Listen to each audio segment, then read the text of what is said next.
Hey, look at that. 16 miles done today. My longest run in about 4 months, and it feels bloody amazing. And it's taken a long time. And today, I want to share a video with you to hopefully help people who are maybe injured right now, to give them some hope and some, help, some guidance. And then anybody who has just come out of an injury, just, some wee key steps that I've taken to be able to get back to 16 miles, and I've done it since the injuries sort of settled down. I've done it quite quick, which is I'm really happy with. But at the front end, I had to be super patient. So basically, the first one is being really patient with your injury, and that meaning for me being running 100 miles a week. I was all the way down at about 25, 30 miles a week max. So, I was maybe going out and just doing like a wee 4 mile run every day, and maybe taking 2 days off as recovery to help it, settle down. And that's another thing. A lot of people think that, you need to, when you get injured, just completely rest. And a lot of physiotherapists, a lot of really good physiotherapists now are actually telling you to keep active, and motion is lotion. And what I mean by that is keep the joints, keep the muscle, keep the tendon, whatever it is that's injured or a little bit stiff, a little bit achy, a little bit tight. Keep it moving, but just make sure you're managing the load that you're putting through it, i.e. the volume or the intensity. And that's how we get injured really anyway. It's like either we run too much, too quick, or we go too hard, too fast, and we don't sort of implement stages in our training program properly to make that shift. But patience was a massive one, but it didn't come at the front end in terms of, maybe, so I've been out for 4 months, trying to really just get back to, back to square one basically, and push towards getting fit for a marathon again. But that'll come, in slow steps now instead of trying to rush the process. And it was in the first month of being injured that I made a lot of mistakes really, really fast because I was getting really impatient.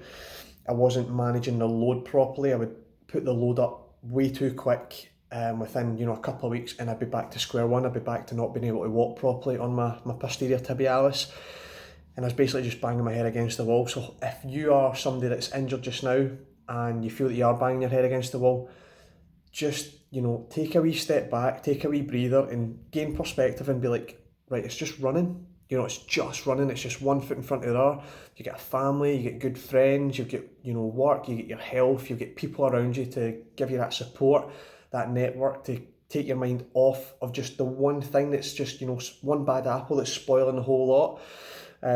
Try and take your mind away from it. How I done that was, I heavily sort of delved into the business, take my mind off running, working on my online stuff. I done a little bit of spinning as well. I bought a spin bike. So I took my mind away from running, away from the thing that was actually toxic towards my emotional state. And it was spilling into my relationship with my wife. It was my relationship and friendships with my family and my friends. And it was quite toxic. And when you're obsessed about something and you want to get better, but you're not getting better, it can really play havoc in the mind. So one of the biggest things I can say is find something that you love to do out with running that gives you joy and satisfaction. So for me, the next best thing was cycling. I couldn't put load through my foot on the ground, but I could put load through the pedals, on the bike, and that gave me, at least I was exercising, getting a little bit of a sweat on, and that helped me feel like I was doing something productive for that day instead of taking maybe a full day or a full couple of days completely off running and off exercise, because exercise is my coping mechanism for stress and basically stress management, and keep me chilled.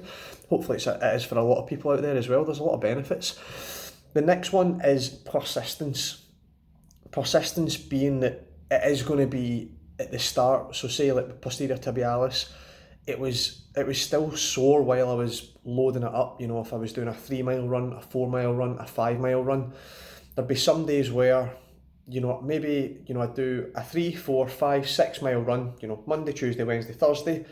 I'd take a day off on Friday, and I think, right, I'll do 4 miles on the Saturday. And I'd wake up on the Saturday, I'd go to put my foot in the ground, and I'd go, oh, I feel like it's went back, it's went back a step. But sometimes, with tendons, with muscles, with ligaments, whatever it is, they're going to go through their own recovery process, and that's where our expectations can override what is actually physically happening in the body. So you expecting it to be, 100 times better now because you took a day off.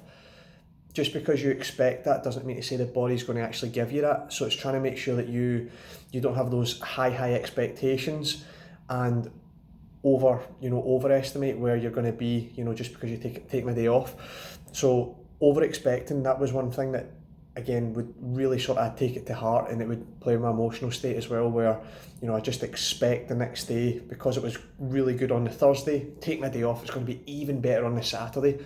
And I'd wake up and it was almost as if I could only go out and do maybe 3 miles. I would maybe need to take another day off.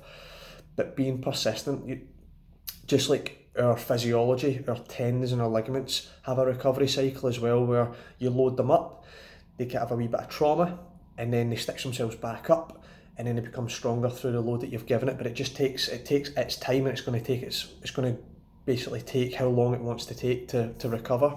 So being persistent, being patient and persistent with these injuries, and that it will be a bit achy, but it's okay. Like, it's just being able to manage that load properly. So don't just because you've done a good 4 mile run, don't just automatically think that you can go 5, 6, 7, 8, maybe like I done. Maybe you do another 4 mile run the next day at the same pace, or you could go a little bit slightly quicker, but just you're keeping the load the same, but there you've creeped up the intensity. Or again, you can just basically mimic what you've done the day before. So if you've done 4 miles the day before in 30 minutes, go on, and that was Monday, go on Tuesday, do another 4 miles in 30 minutes, and wake up the next day and see how it's responded to that load. But again, it's a compound effect. It's actually now put 8 miles on that tendon. So just also think about these things. So this is the next one, is keep a training diary. So I know we've all got Garmin's, and we all use Strava, and we all use Garmin Connect, and all these fancy fucking software gadget, whatever techno gizmos, whatever it is, but it can make us lazy as well, because as soon as this gets uploaded to the phone or the cloud or whatever it is, you just, you put your feet up, you kick back, you watch your TV, and you move on to the next day. But what I found really, really helpful was me documenting everything I was doing. So whether it was the run and cross training, whether it was a run, my online exercise classes that I'm doing with my clients, and cross training, I was documenting the load, and I'd look through that and I'd start to see like, oh, this is maybe why it's hurting today more than it was yesterday, because maybe I'd done a class on it, I'd done a few more burpees, or I'd done some squat jumps or some reverse lunge jumps or whatever it may be. You can start to see a pattern of like when it gets upset and when it actually gets better recovery. And then it also helped me plan in. I've planned in religiously on a Thursday, and now I've shifted it to a Wednesday just because I'm starting to do some intense training on a Thursday. I'm planning my rest days each and every week, and hopefully I can do it every 2 weeks, and then after every 2 weeks I'm going to do it every 3 weeks until I can get back up to maybe just one recovery day, rest day a month. I know that maybe you're like, man, that sounds crazy, like one day off, but sometimes I've went maybe 3, 4, 5, 6, 7 months without one day off, and I've been kind of going through like some sort of epiphany. I think it's called that. I don't know if it's whatever it may be, but all the days that I've never taken off are kind of coming back to bite me in the arse, so that's what I'm thinking. If I take 12 days off a year, that's all right. It's better than the 4 months that I've had of hard sort of setbacks. This is just in the last 4 months, but the whole of 2020 since the marathon, all I've done is come on here and say I'm injured. Maybe I'm up, but then I'm tragically back down again. So it's trying to build that consistency. So hopefully, patience, persistence, and planning. Oh, 3 P's in a pod. So the planning bit is really, really important. Just documenting your training and visually seeing that. I use numbers on Apple to document through my basically Excel, and that's really helped keep me on track each and every week to make sure I'm managing that load properly and not getting lazy in my training as well. So hopefully this helps somebody. I put this video out, it's a long one. Thanks for getting all the way through. Thumbs up. It was a long one, but hopefully this has helped somebody. And if you know somebody is injured and needs that help, just tag them in the video.